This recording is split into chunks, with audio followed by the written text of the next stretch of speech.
Met wie praat ek op Sondag aand? Baie welkom by my podcast en dankie dat jy saam luister. Ja, die jaar staan einde se kant toe en almal is in 'n Kersfeesstemming. Stadig maar seker begin daar al hoe minder mense bereid te wees om met my te gesels, want almal gaan met vakansie en is tyd om uit te span en uit te rus. En ek is dan ook van plan om in die laaste deel van Desember ook 'n pouse te vat met my podcast. Maar dis nog ver in die toekoms. Vandag gesels ek eers met Annemarie Botes-Becker. Annemarie en ek het met mekaar gepraat toe ek net met my podcast begin het. In daai tyd was dit vir my regtig besonder dat sy bereid was om haar verhaal met my te deel, want dit is 'n besondere verhaal. En jy kan altyd terug gaan kyk in my podcast geskiedenis en weer na die gesprek luister. Vandag gesels ons oor iets anders, want Annemarie het Bell's palsy.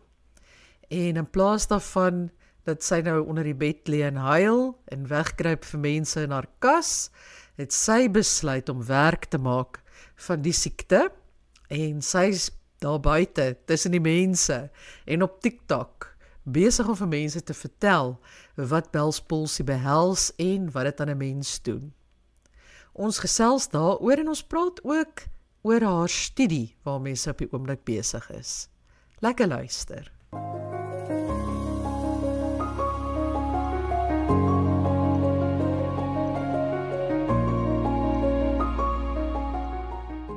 Jy het iets oorgekom. Wil jy vertel wat dit is wat jou getref het? Ja, weet jy wat gebeur het? Ek het glad nie besef. Ek is onder verskriklike stres. My liggaam is moeg. Mens besef ons nie waar jy gaan nie, want jy gaan net aan. Weet jy het pyne maar jy gaan net aan. En toe het my kleinseun Leon het hier oorgeslaap een Saterdag aand. En die volgende oggend toe is ons besig in sy maale sou hom toe kom haal het 11:00. Dan kom eet dit en dan kon ons 'n bietjie kyk het. So ek is toe besig om kos te maak. So Anne was hier, my dogter, en Jacques en weer en ons het hier ontbyt en dis lekker, ons luister musiek, ons dans, ons gaan maak kos. Ek het glad nie sleg gevoel nie. Ek het glad nie gevoel daar's iets verkeerd nie. En so kwart voor en dit so 10:30 sê ek vir hulle, ek moet gaan stort, want Bianca hulle gaan nou weer wees. Ek stort letterlik 3 minute. Ek is glad nie met dit in die stort staan nie. So ek gaan in die stort in en terwyl ek stort, druk ek my vinger in my oog. En ek probeer dit uitvee en ek doen dit weer. En ek gaan toe uit en ek sê vir sy Annie, ek dink daar's my oog is te verskriklik seer. Ek sê vir ek dink daar's 'n haar in my oog en ek het my vinger in my oog gedruk. Sy kyk, sy sê nee, daar's niks fout nie. Ek gaan terug, maar as ek kyk na my, ek is fyn, daar's niks nie. En in daai tyd het ek toe terug gaan om aan te trek, toe kom Bianca hulle. Dit was, en ek het net 'n vinnige hemp en 'n broek aan en daar gat ek, en toe ek in die sitkamer kom, toe sê Bianca van jou, wat gaan aan jou gesig geskeef? Ek sê van, nee man, ek het my vinger in my oog gedruk. Sy sê, ma, jou gesig geskeef. Ek gaan toe en ek kyk wraggies, en toe is my mond baie skeef. Ek skrik my dood. En met dit, besef ek kan nie my oog toemaak, dis ek my vinger in my oog gedruk het, want my oog kan glad nie knip nie. Ons gaan toe dadelik hospitaal toe en ek het onmiddellik gedink dis 'n strook. Op pad soontoe begin my tog so te tingle. Ek sê vir Janka ry vinniger want ek sê vir ek het seker 'n strook te kry, so nou dadelik by die hospitaal. Gelukkig is Wilgeheuwel net 15 minute van ons is naby. Kom by die hospitaal. Hulle kyk my, hulle dink ook dis 'n strook en hulle laat my ander oefeninge doen van tel jou hande op, maak so, net sit jou hand op jou kop en allerlei goed. En later toe sê die dokter, en elke nou dan kom iemand in, hulle laat my toe dadelik lesse te druk op my, en elke nou dan kom iemand in, dan sê hulle doen hierdie oefeninge, praat, en vra my vrae. Toe kom die dokter nader, maar dit was so vinnig, die dokter was seker binne 15 minute by my. Ongelooflik. En ja, dit was net so. Hy doen ook 'n paar toetse met my, en hy sê toe, hy weet nie of dit 'n strook is nie, maar ons gaan 'n MRI doen, maar hy dink dit kan iets anders wees. So hy doen toe MRI alles en toe kom hulle terug en sê dit is Bell's palsy. En mense is nie familiar met wat is Bell's palsy nie. Bell's palsy is 'n virus wat dit as gevolg van 'n inflammasie, nee, dis 'n virus wat dan inflammasie veroorsaak. En dit val, ek het nou vergeet wat die woord is, wat die naam is van 'n konneksie hier in by jou oor, wat al Ja. jou geslagvassels beheer. En dit dan verlam jou helfte van die gesig aan wat ek kan ook al die inflammasie is. So daai nerve word dan vasgedruk deur die inflammasie en dit veroorsaak dit. Dit veroorsaak dat ek nie my oog kan toemaak nie. My wenkbroue, my oog het dadelik ook gesak. My wenkbroue was so. Weet nie, so, Ja. die regterkant is hoër as die linkerkant. My mond is skeef. My neusopening gat is toer want dis glad. Dit voel soos as jy by 'n tandarts was en jy O ingespuit. ja.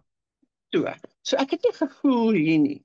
Ek wens ek kan gevoel kry, dit beteken dit kom terug. So my linkerkant het ek nie gevoel nie en my mond hang, maar ek moet jou sê, toe ek het my doodgestreek. Ons het dan so dadelik gedink is 'n stroke. Ek het net gedink, oh my goodness, ek wil nog trou een van die dae, een dag. My trou, gaan iemand hoe ek trou. Ek het 'n mond. Ek moet vir jou sê my eerste gedagte sou gewees het ek moet eet. Hoe gaan ek eet? Ja, ek het gedink ek moet trou. En ek is nie so lekker. Ek het nog so baie goed wat ek moet doen. Ek is besig met studies en ek het nog baie gedoen. Ek kan nie incapacitated wees nie. Maar toe hulle nou sê dis nie 'n stroke, ek toe bedaar ek 'n bietjie. Maar ek het nie besef die impak van dit nie, van Bell's palsy. Dis nie 'n stroke nie, so dis goed, maar dit het 'n geweldige impak op my lewe. In die sin van, ja, toe kom ons na huis toe, nou eet ons. Ek kan nie eet nie. Ek kan nie suig nie. Ek moet drink. Jy dink jy moet aan die kant drink wat gesond is. Maar dan loop alles net in jou linkerkant uit. So ek moes geweet leer het, hoe moet ek eet? Jy kan nie met 'n vork eet nie. Ek moet met 'n lepel eet. Kleintjie beslag en ek kou aan my regterkant en jy moet aan jou linkerkant drink want alles kom net uit. Ja. Jy byt jou soos jy sal maak as jy darts was. Jy byt jouself raak. Ja, dis baie goed wat toe dat ek besef het maar dit gaan nogal vir my challenging wees. Soos my uitspraak, ek kan sekere ek sukkel om 'n p en 'n w. En sulke woorde sukkel ek om te sê. Mens besef nie wat dat albei kante van jou gesig moet 100% simmetrie wees om goed reg uit te spreek byvoorbeeld. Ja. Om tande te borsel. Jy kan nie goed uitspoeg nie. Want jy kan nie jou mond tyd om jou mond skoon te kry nie. Ja, stukke goed. Jy moet ek nou na die tyd leer en besef, okay, mens moet maar aanpassings maak hoe jy goed doen. Maar goed, jy het gepraat oor die feit dat jy te gestres was. Gebeur dit met 'n mens as jy te gestres is? Is dit een van die redes hoekom jy so 'n virus kry? So die virus is dieselfde as die herpes virus. So ek het al voorheen shingles gehad wat ook 'n uitvloeisel is van stres en trauma.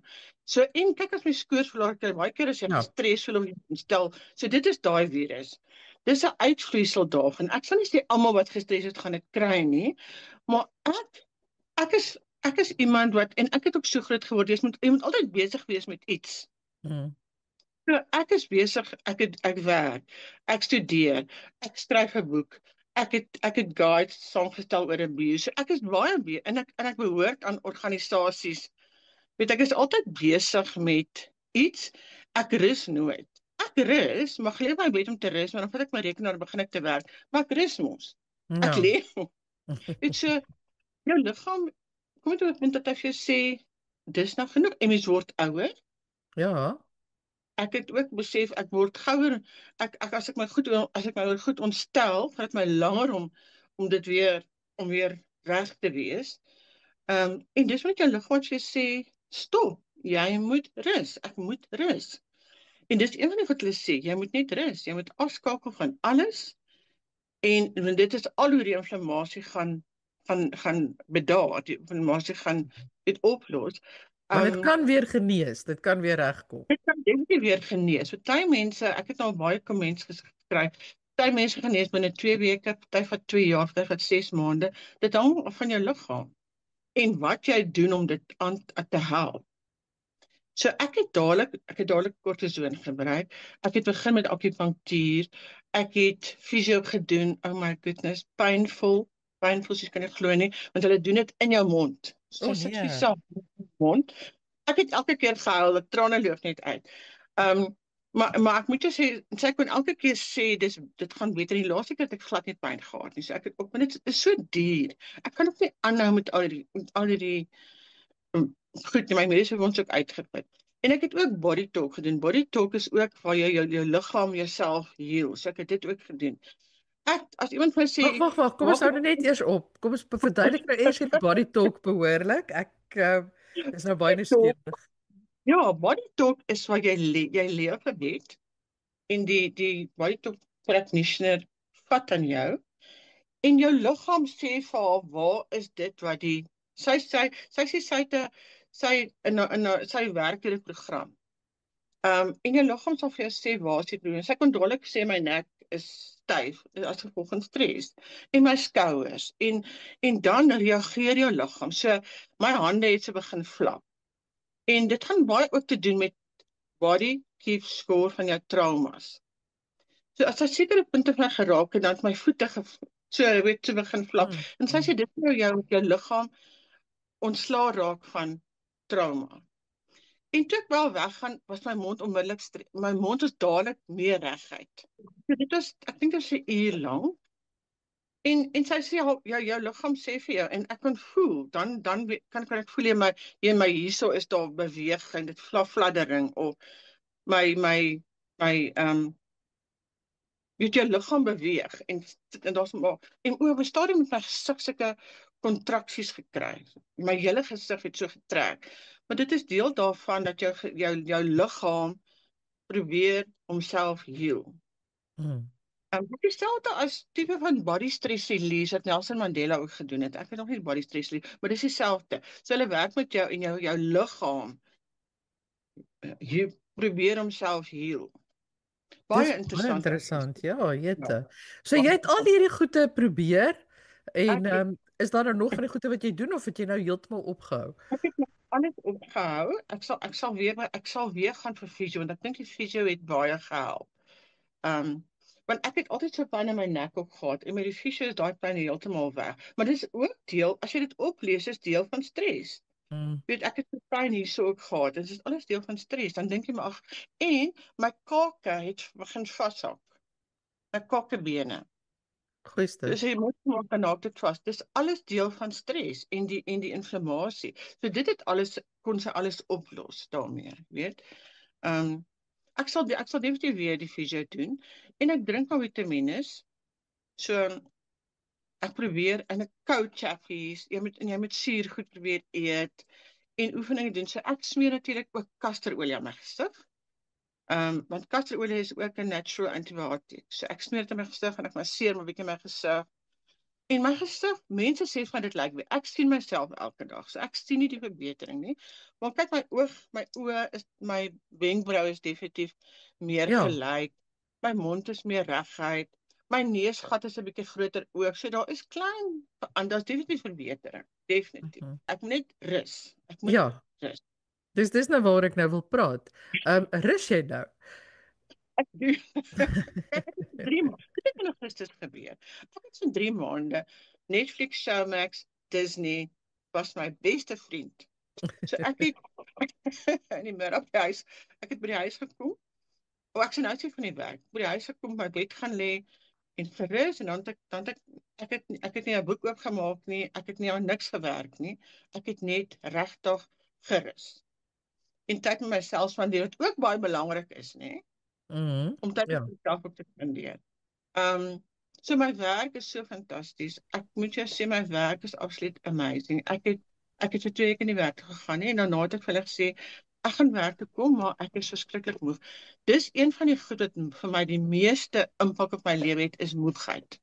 Want jy is tot die dood te moeg, maar jy het nog niks te doen. Ek staan op en ek is dood. As ek gestort het, is ek doodmoeg, ek wil net weer gaan slaap. En hulle verstaan dit heeltemal. So as ek gaan werk toe, ek doen wat ek moet doen, en as ek moeg, dan sê ek net, ek jammer, maar ek gaan huis toe, en ek kan verder by die huis werk. So, my werk is absoluut fantasties, maar het is vir my belangrik om weer normaal aan te gaan. Ja, Mm. en ek leef 10 weke in my bed en sulk nie, want ek kan nogal sulk.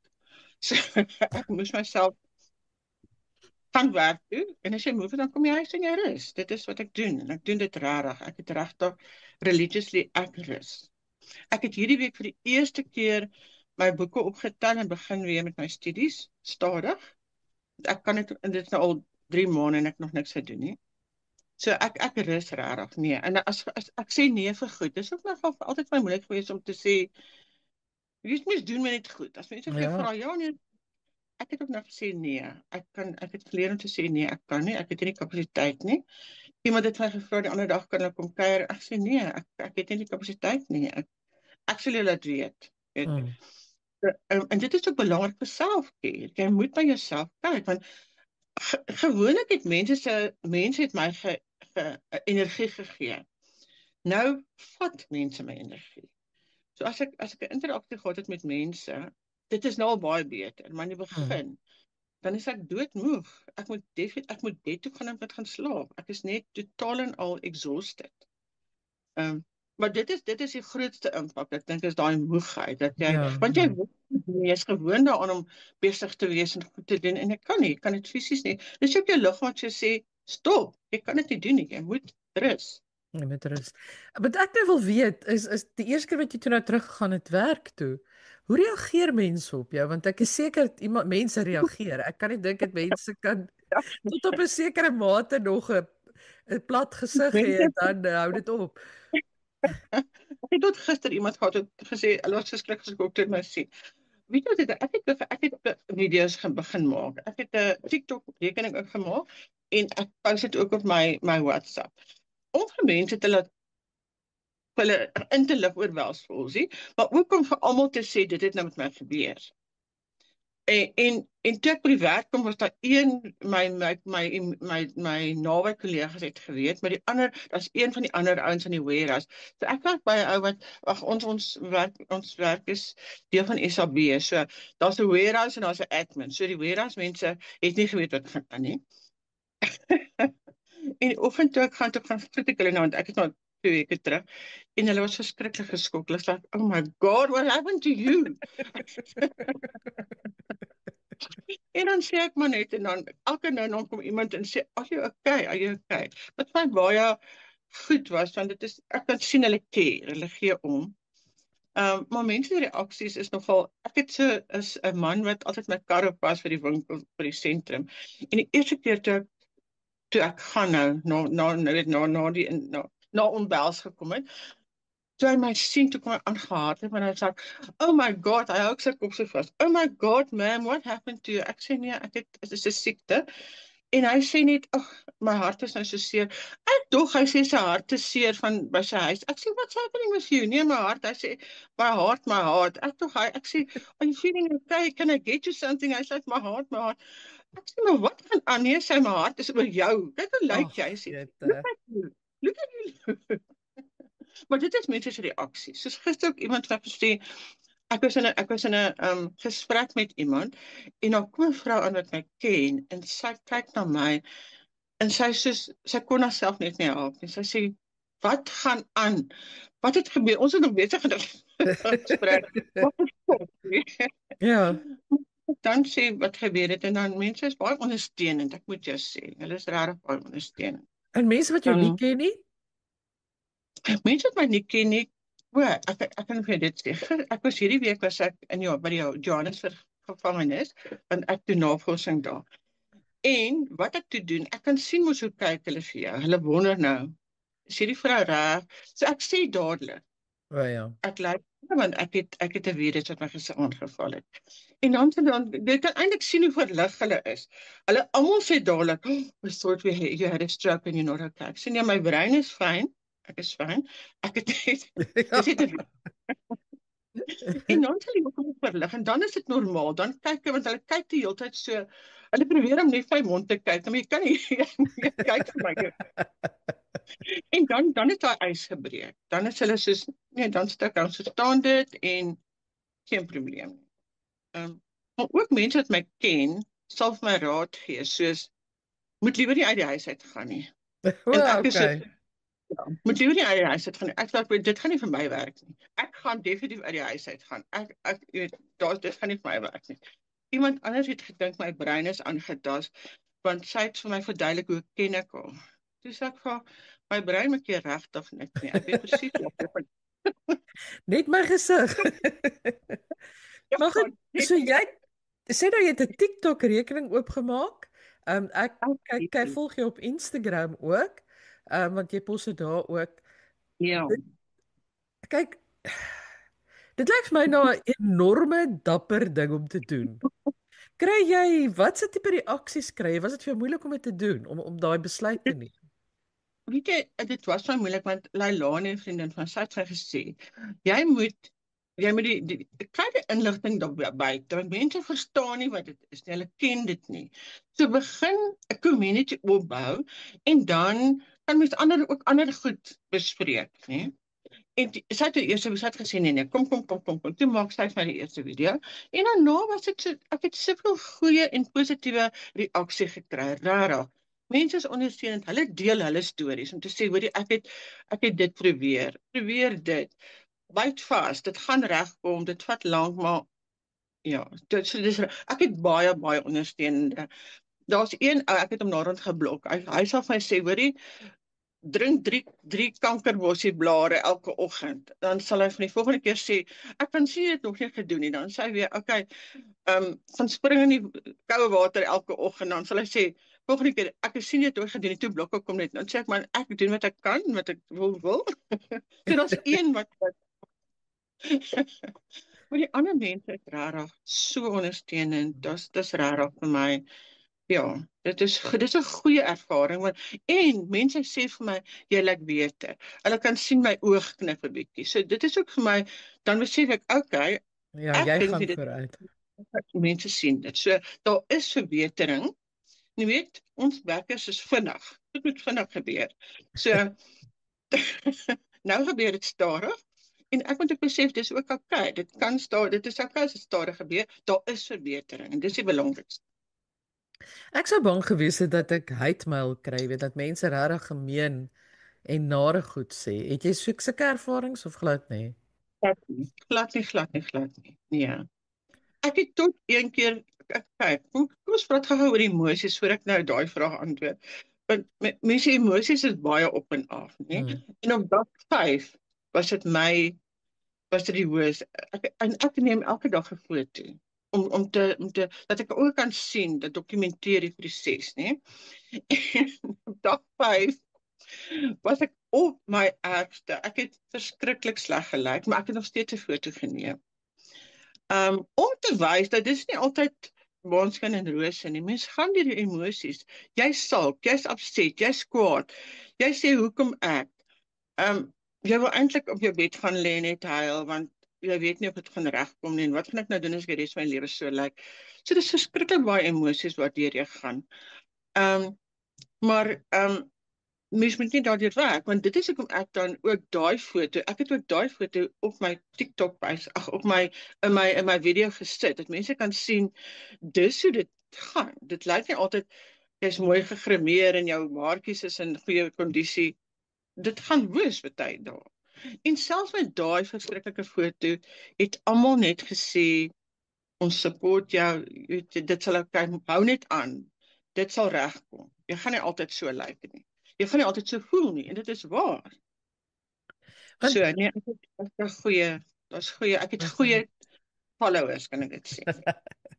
Ek vra myself nou af, wat dink jy dan ook nog steeds aan die moontlikheid dat dit nie heeltemal gaan regkom nie? Ek doen omdat dit so lank is. Vandag is dag 84 en ek het vir myself gesê af 'n maand dan ek fyn. So ek doen, maar ek het ook besluit wat ek gedoen het tot nou baie onlangs, as ek wakker word, dan gaan ek dadelik badkamer toe kyk van myself in die spieël en dan, dis nog nie reg nie. So ek het opgehou om dit te doen. Ek het opgehou om te dink, elke dag en ek dink dit gaan nie regkom, maar dit is tog wel in my kop. Ek dink nog steeds ek gaan nog trou en dan hoe gaan hoe gaan ek trou? Ja, nee, ek dink nog steeds daaraan. Maar ek is hoopvol want as iemand vir my sê daar's 'n verbetering, dan weet ek, okay, daar is 'n verbetering. Ek moet nog net in my kop sê as dit nie gaan regkom nie, dan moet dit okay wees, weet. Maar ek is nie meer elke oggend teleurgesteld as ek myself sien nie. En dit maak 'n groot verskil. Dit maak regtig 'n groot verskil. Ek is nie meer so obses met het iets hierdie nog gebeur en nou is ek skielik is daar ek is nie meer daar nie. So dit help my baie. Waar kry jy daai krag vandaan? Ek dink ek het so groot geword. Ek dink ons het ek het groot geword met jy gaan dit aan. Jy vind oplossings vir probleme. As ek dink aan my ma en pa, ek dink ons is so groot gemaak. Ons het deur goed. As ek aan hulle dink, hulle het nooit gaan lê as daar iets gebeur het nie. Hulle het aangegaan en vir ons gewys, maak nie saak wat nie, jy kan aangaan. Dit maak 'n plan. En gaan voort. Ja. En ek dink ook my kinders gee dit ook vir my want as ek dink aan my situasie toe getroud was, ek kon nie bekostig om te gaan lê nie. Ek moes daar wees vir my kinders. En nou is ek hier vir myself. Ek is nou hier vir myself want ek het 'n lysie wat ek nog moet aftik. En ek kan nie So 'n bekostig bucket list. ja, 'n bucket list. Ja, so. Ek doen dit nou vir myself. Nou dat ek weet ek my kinders is okay, almal is okay. Ek doen dit nou vir myself. Ek kan nie net sulk oor goed wat gebeur het nie. Want daar's soveel wonderlike goed wat intussen al gebeur het as gevolg van Anke Oom Bels, weet. En mense wat gesê het, ek het jou video gekyk, maar dis nie my situasie nie, maar jy inspireer my. Ja. Omdat jy 'n storie vertel, omdat jy nie bang is om jou gesig te wys wat skeef is nie, omdat jy uitgaan. Ja, en Met aangaan mense met die lewe, né? Nie wegkruip nie, maar net gewoon deurdruk. kan jy bly en niemand laat my sien nie. Iemand het my gister gevra, gaan jy altyd gaan jy uit in die publiek terwyl jy so lyk? Toe sê ek natuurlik, ek is dan hier. I like ek so. Ek is nou baie nuuskierig oor jou studie. Jy verwys na dat jy by die gevangenis was. Wat is jy besig om te bestudeer? Ek het met die mees amazingste studie. So ek is vir my meesters in sielkunde. My thesis gaan oor my dissertation gaan oor vrouens wat hulle mans vermoor het as gevolg van mishandeling. So ek kyk nou wat het in daai oomblik gebeur wat jy besluit het nou gaan ek jou doodmaak of was jy in 'n fisiese geveg en jy het 'n mes in die hande gekry en jy het hom gesteek en hy's dood. So ek kyk na dit en dit is so interessant. Ek het die mees fantastiese vrouens ontmoet, die sterkste, braveste, courageous women het ek ontmoet hierdie week. Dit is so interessant. En as mens ook hulle stories hoor, dan dink jy hierdie is niks. My gesig is niks. As jy hoor waardeur mense gaan en hoe hulle opstaan en hulle lewe weer aangaan, al is hulle in die gevangenis, hulle lewe weer, hulle self opgetel, hulle reinvent hulle self, weet. So dis regtig maar verskriklik interessant. Ja, want die ding is as jy 'n lewe neem, dan is dit moord. Dit maak nie saak wat die omstandighede was nie, né? So dis nie asof hulle versagtende omstandighede. Vonnis dis die woord, 'n versagtende vonnis kry, omdat hulle dit dalk uit gedoen het omdat hulle verskriklik mishandel is, nê. Maar dis een van die goed wat vir my verskriklik ontstellend is, dat ons regstelsel dit nie in ag neem nie. Want daar's vrouens wat polisierekords het. Hulle het protection orders gehad. Hulle het alles reg gedoen. Hulle het dit aangemeld. Hulle het met mense gepraat. Die hof het dit nie in ag geneem nie. Hulle het net gesê dis 'n moord. Maak nie saak wat die omstandighede was nie. Dit was of jy of ek. In hulle omstandighede was dit hy gaan my doodmaak of ek gaan hom doodmaak. En dit glad nie in ag geneem nie. Hulle neem dit nie in ag in Suid-Afrika. Ek dink nie enige plek op aarde nie, ek weet nie. Ja, maar dit is ja, dit is iets wat ek ook sal nou graag wil kyk. Hoekom nie? Ja, ja. Ek het Maar bewyse het. Maar ek sal graag my studies wil uitbrei en gaan kyk na die mans wat hulle vrouens vermoor. Wat was hulle situasie? Wat het hulle gedink? Maar weet jy, Solet, almal van hulle sê ons het nie gedink nie. ja. Daar was realistiese denke. Dit was lewe of dood, dis wat hulle gedink het. Hulle het nie gedink, okay, ek gaan nou 'n mes wat aan ons in hom steek of 'n geweer wat aan hom skiet nie. Dit was ek moet oorleef, dit is dit. Ja. Jo, dis erg. Ehm so jy kry dan 'n lewenslange vonnis Party seker, né? party het 20 jaar, 25 jaar, ja. By jong vrouens, weet. Dit is moontlik of lewenslank vir hulle want hulle is jonk. Dit is jong vrouens. Mhm. Dit is 'n Maar dis baie geweldig interessante studie, Anne-Marie. Ek is interessant. heeltemal ja, en ek wil nou eintlik vir die luisteraars sê as hulle na die eerste podcast opname van ons twee luister, dan sal hulle ook kan agterkom waar hierdie belangstelling van jou vandaan kom, want Ja. daar vertel jy baie mooi hoe jou pad geloop het. So nee, jy's dis baie interessant.